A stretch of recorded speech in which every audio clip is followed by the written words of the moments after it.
nang lovin se lei chung a hin agam tol thing na lao anu bangin lim lang la zo po nghe ki hei loi zo lang kum kho ken thei ke ding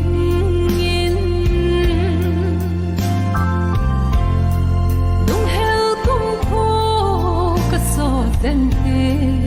gol hin poison hin poison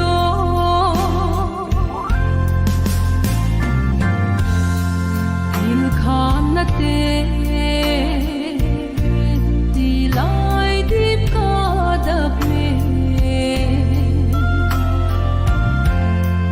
nang lovin za lai khan ko hi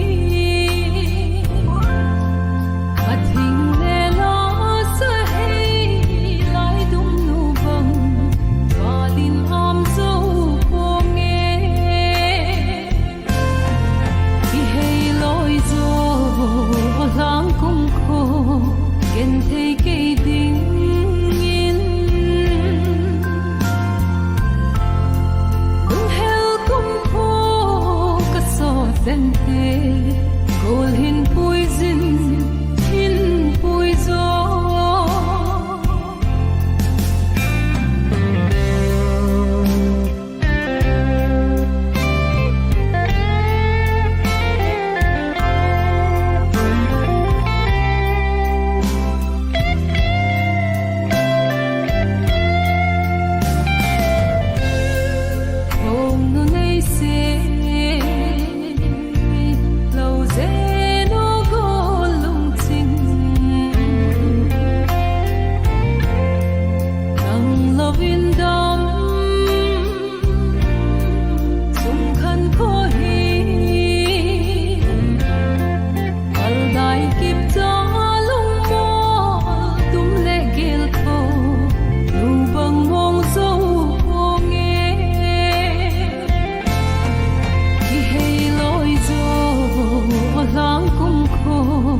ken thei ke ding